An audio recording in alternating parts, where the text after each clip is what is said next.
शरद पवार साहब के जन्मदिन पर वर्षाताई ने काटा केक। प्रभाग क्रमांक 27 से टिकट तय होने के संकेत। राष्ट्रवादी कांग्रेस पार्टी के राष्ट्रीय अध्यक्ष एवं वरिष्ठ नेता शरद पवार साहब के जन्मदिन के अवसर पर भव्य आयोजन किया गया। इस मौके पर वर्षाताई ने केक काटकर शरद पवार साहब को शुभकामनाएं दी। कार्यक्रम में राष्ट्रवादी कांग्रेस पार्टी के जिला अध्यक्ष सहित पार्टी के कई पदाधिकारी और कार्यकर्ता बड़ी संख्या में उपस्थित रहे। इस दौरान जिला अध्यक्ष ने मंच से बड़ा राजनीतिक संकेत देते हुए कहा कि आगामी नगर निगम चुनाव में प्रभाग क्रमांक 27 से राष्ट्रवादी कांग्रेस पार्टी का टिकट वर्षाताई को ही मिलेगा। इस ऐलान के बाद कार्यक्रम स्थल पर मौजूद कार्यकर्ताओं में जबरदस्त उत्साह देखने को मिला। ढोल नगाड़ों के साथ नारेबाजी की गई और वर्षाताई का भव्य स्वागत किया गया। पार्टी नेताओं ने कहा कि वर्षाताई ने हमेशा जनहित के मुद्दों को प्राथमिकता दी है और क्षेत्र में विकास कार्यों को गति देने में अहम भूमिका निभाई है। इस पूरे कार्यक्रम को राजनीतिक गलियारों में आगामी चुनावों से पहले शक्ति प्रदर्शन के रूप में देखा जा रहा है।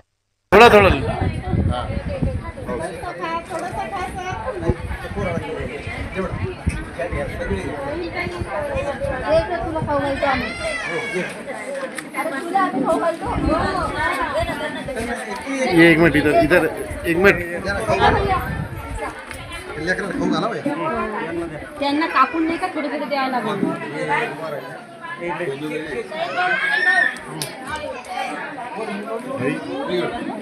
जल्दी निकलेंगे ना। आज आपल्या महाराष्ट्रामध्ये 27 प्रभाग नंबर भारतनगर येथे आपण शरद पवार साहेबांचा वाढदिवस साजरा करतोय। त्यासाठी आपण सगळे इकडे उपस्थित राहिलेले तुमचे आभार आहे। आणि मेन म्हणजे राष्ट्रवादीचे आपले जिल्हाध्यक्ष तांगडे साहेब आलेले आहेत, त्यांच्या हस्ते आपण केक कापण्याचा कार्यक्रम करणार आहे। आणि या निमित्ताने आपल्या भेटीगाठी होत आहेत, हे एक निमित्त आपल्याला भेटायला, ओळख करून घ्यायला, कारण की साहेब या पक्षाकडून आपल्याला खूप संधी मिळते आपल्या प्रगती करण्यासाठी। आपल्या वार्डाचे जे पण समस्या असतील तुमचे, तुम्ही आज साहेबांना सांगू शकता आणि ते पूर्ण करण्याची हमी साहेब देतील आपल्याला। तर त्यांचा वाढदिवस आपण फळ वाटप करून आणि केक कापून साजरा करतोय। तर सगळ्यांनी एकदा साहेबांच्या वाढदिवसाच्या निमित्ताने टाळ्या वाजवायच्या आहेत। शरद पवार साहेबांचा, शरद पवार साहेब आगे बढ़ो, हम तुम्हारे साथ हैं। शरद पवार साहेब आगे बढ़ो, हम तुम्हारे साथ हैं। सुप्रिया ताई आगे बढ़ो, हम तुम्हारे साथ हैं। साहेबांचा 86व्या वाढदिवसानिमित्त त्यांच्या आरोग्याला आणि त्यांच्या प्रगतीला साधक असं वातावरण निर्माण हो ही सगळ्या देवाचरणी मी प्रार्थना करते आणि माझे 2 शब्द संपवते। पवार साहेबांच्या वाढदिवसाच्या निमित्ताने या ठिकाणी आपण त्यांचा वाढदिवस साजरा करतो। त्या निमित्ताने उपस्थित असलेले आमचे सहकारी जिल्ह्याचे उपाध्यक्ष सतीश बापू देशमुख, आमचे जिल्हा सरचिटणीस बादशाहभाई, ज्यांनी या कार्यक्रमाचं आयोजन केलं,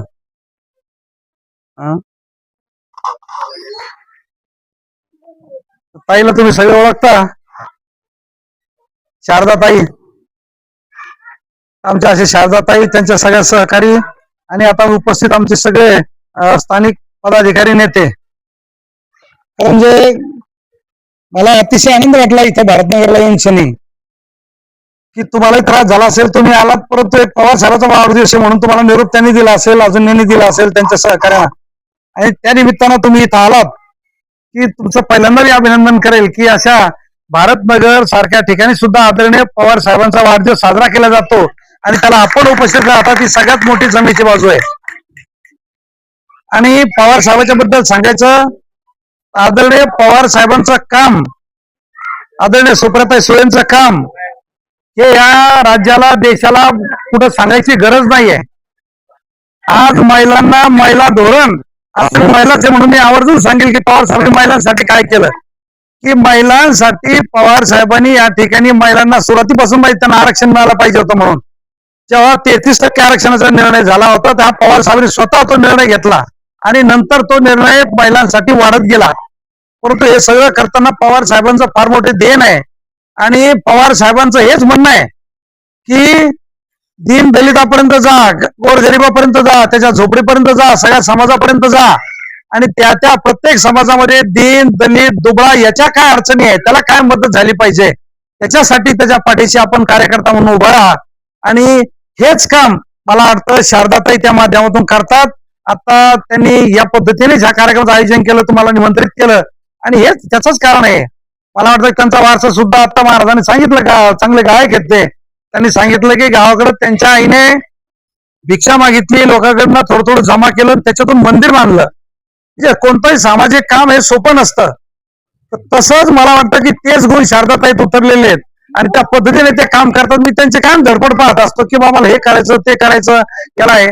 मी आज आदरणीय पवार साहेबांच्या वाढदिवसाच्या निमित्तानं तुम्हाला एवढंच या ठिकाणी सांगेल की आम्ही काही राजकीय भाषण करायला आलो नाही किंवा राजकारण तुम्हाला काही मतं मागायला आलो नाहीये, पण हे सांगेल की तुमच्या ज्या काही अडचणी असतील या भागातल्या, मग त्याच्यात तुमचा पाण्याचा प्रश्न असेल, तुमच्या ड्रेनेज लाईनचा प्रश्न असेल, त्याच्यात तुमच्या विद्यार्थ्यांच्या शाळेचा कोणता प्रश्न असेल, त्याच्यामध्ये सांगतोय गुंठेवारीचा मुद्दा असेल, ज्या ज्या महानगरपालिका किंवा शासन दरबारी ज्या तुमच्या अडचणी असतील, शिक्षणाच्या संदर्भातली अडचण असेल, तर ह्या कुठल्याही अडचणी तुम्ही यांना शारदाताईला सांगा, माझा नंबर घ्या, मलाही सांगा. त्याची सोडवणूक करण्यासाठी तुम्हाला मदत करायचा 100% प्रयत्न करू. श्रावण बाळ योजना असेल, अजून काही अनेक योजना सरकारच्या आहे, त्याच्यात पैसे मिळायला दिरंगाई होत असेल, कोणी अधिकारी तुम्हाला त्रास देत असेल की काय झालं की आता दलाल खूप झालेत. आता पगारात तुमचे पगारच सांगतो मी, दलाल खूप झालेत. एखादं काही शासन दरबारी काम करायचं, फाईल करायची की ते दलाल म्हणतात पैसे पैसे द्या. तुम्ही एकूण तिकून कष्ट करता, मेहनत करता, त्यातून 1000-500 रुपये तुम्हाला द्यावे लागतात, परंतु ती मदत आम्हाला काही कुठली चहा नको, आम्ही तुम्हाला चहा भाजून काम करण्यासाठी मदत करू. निश्चितपणे एवढं सांगतो की आम्ही पवार साहेबांचे कार्यकर्ते आहेत आणि पवार साहेबांची जी धारणा आहे म्हणून आम्ही आज इथपर्यंत का होत नाही. भारतनगरला त्यांनी सांगितलं, त्यांनी सगळ्यांना निमंत्रित केलं कारण नेते आहेत, परंतु मी म्हणलं नाही, तुम्ही कार्यक्रम घेताय, मी तिथपर्यंत येतो आणि आवर्जून आपल्या भेटीसाठी आलो, पवार साहेबांचा विचार घेऊन आलो. तर तुम्ही एवढंच सांगेल की तुम्ही काही कामं अडचणी असतील तर ते सांगा. आणि निश्चितपणे मला असं वाटतं की पुढे महानगरपालिकेच्या निवडणूक आहे, निवडणुकीसाठी म्हणजे कोण उभं राहील, कोणाची आघाडी येईल, कोणची युती होईल, हे सरकार काय करतं, काय त्रास देणं चालला. आता ग्रामीण भागाचे प्रश्न वेगळे, शहरातले प्रश्न वेगळे आहेत, पण असं वाटतं की तुम्ही सगळे ग्रामीण भागातूनच आलेले, तुम्ही काही शहरातले, आपण काय, मी पण ग्रामीण भागातलाच आहे.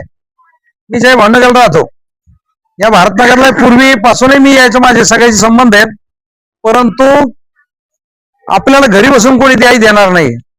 तर याच्यासाठी आपल्याला धडपड करावं लागेल. आपल्या भागातला कोणीतरी नेता असेल, कोणतरी चांगलं काम करायला पाहिजे.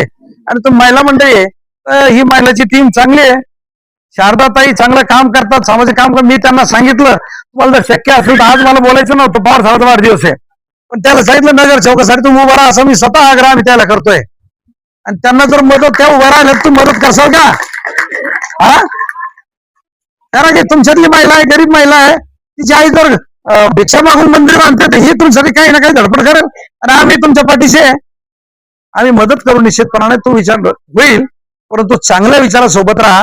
नाही तर आता काय राजकारण करणारा एवढा धांगड आला की पैशावाले, याच्यावाले, दादागिरी, गुंडगिरी. आणि त्याच्यामध्ये तुम्हाला सांगतो की जेव्हा तुमचा खरं प्रश्न आहे, तुमचे काही काम आहेत, अशा वेळेला तुम्हाला कोणी सापडत सुद्धा नाही तुमचं काम सोडायला, मदत करायला. तर त्याच्यासाठी तुम्हाला मी जे काही सांगितले, सार्वजनिक जीवनातले जे काही तुमचे प्रश्न असतील, ज्या अडचणी असतील, याचा निश्चितपणे आम्ही मत सोबत. तर पुन्हा तुम्हाला सगळ्यांना मी पवार साहेबांच्या वाढदिवसाच्या निमित्त तुम्हालाही शुभेच्छा देतो, साहेबांनाही शुभेच्छा देतो. आणि त्याचबरोबर आमचे सतीश बापू देशमुख हे आज यांचा पण वाढदिवस योगायोगाना, तर त्याच्या हस्तेच आपण केक कापू, म्हणजे साहेबांचा आणि त्याचा वाढदिवस संघ साजरा होईल, असं पण समाधान मिळेल. आणि तुम्हाला जर काही समस्या असतील, कामं असतील, केक कापणं झाल्यावर मी 10 मिनिटं इथंच बसतो, इथंच मला तुम्ही सांगा, 10 मिनिटं कागदावर लिहून देतो, ती मदत करायला तुम्हाला मी प्रयत्न करतो निश्चितपणाने.